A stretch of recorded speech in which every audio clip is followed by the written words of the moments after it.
Syirik itu adalah menyekutukan Allah, menyembah selain Allah. Itu orang banyak yang tahu ya.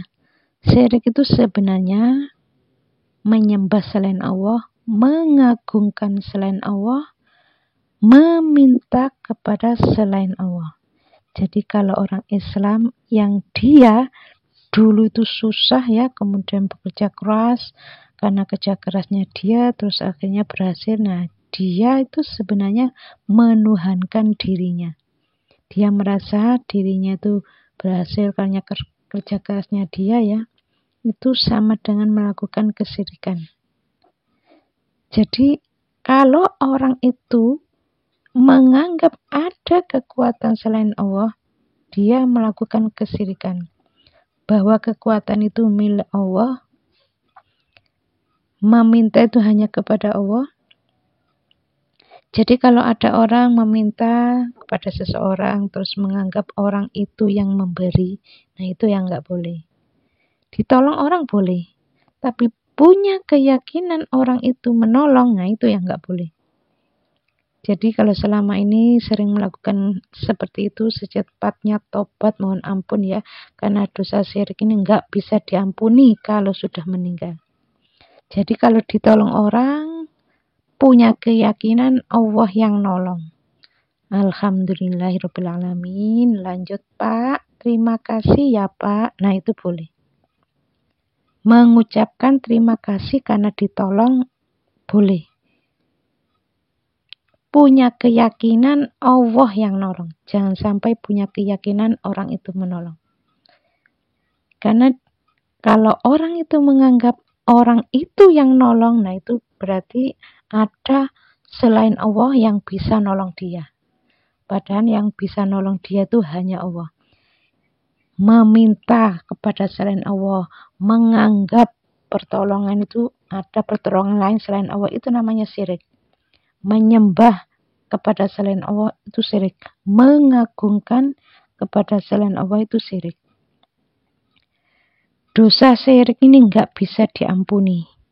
Kalau sebelum meninggal nggak mohon ampun sampai orang itu meninggal dunia. Tapi kalau sebelum meninggal taubat, mohon ampun, berjanji nggak ngulangi, nah itu diampuni. Yang dimaksud nggak bisa diampuni ini setelah meninggal ya. Tapi kalau dosa lain, disiksa terus sampai habis, nah itu namanya kan bisa diampuni. Nah setelah itu bisa dimasukkan ke dalam surga.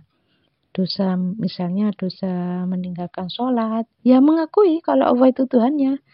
Ya kadang sholat, kadang enggak, ya itu kan tercatat ya. Enggak sholat melakukan sampai berapa kali, terus enggak tobat, enggak mohon ampun, ya akhirnya ya nanti di akhirat ya dihukum, diberi hukuman. Kalau sudah habis dosanya baru dimasukkan ke dalam surga.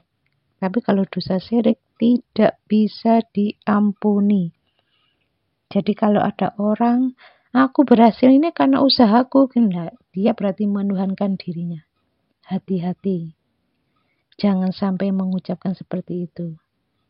Syirik dalam perbuatan, syirik itu kan macam-macam ya. Dosa syirik dalam berupa menyembah selain Allah, syirik bentuknya dalam penyembahan, syirik dalam niat dan tujuan, syirik dalam ketaatan, syirik dalam cinta.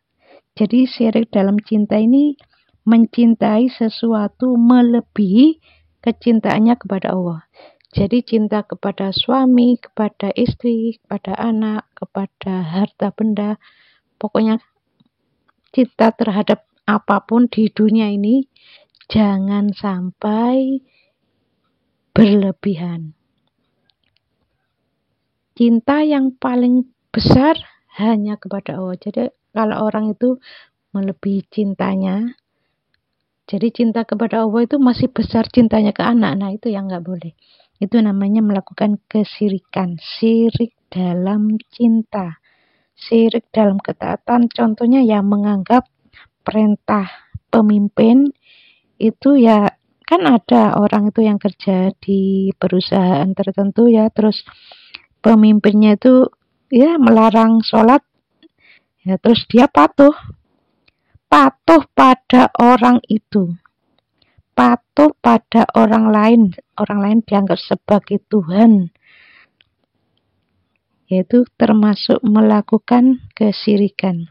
Karena dia menganggap pemimpin atau orang lain itu sebagai Tuhan yang wajib ditaati, melebihi Allah. Nah, itu namanya melakukan kesyirikan dalam ketaatan. Melakukan kesyirikan dalam niat dan tujuan. Ya, melakukan ibadah bukan karena Allah ya. Kan ada orang tuh sholat duha ya biar rezekinya lancar. Niatnya itu untuk duniawi. Mencari harta benda, mencari ketenaran, mencari duniawi. Itu kan bukan karena Allah. Itu melakukan kesyirikan sebenarnya ya. Syirik dalam niat dan tujuan. Ya pokoknya sebelum meninggal secepatnya taubat, mohon ampun pada Allah kalau selama ini sholatnya itu sholat duhanya diniatkan untuk duniawi, dirubah. Bukan diniatkan untuk duniawi tapi lillahi ta'ala karena Allah. Karena patuh perintah Allah. Karena mengikuti sunnah Rasul. Syirik dalam penyembahan, semua orang sudah tahu ya, menyembah pada selain Allah ya, menyembah berhala, menyembah benda dan lain sebagainya.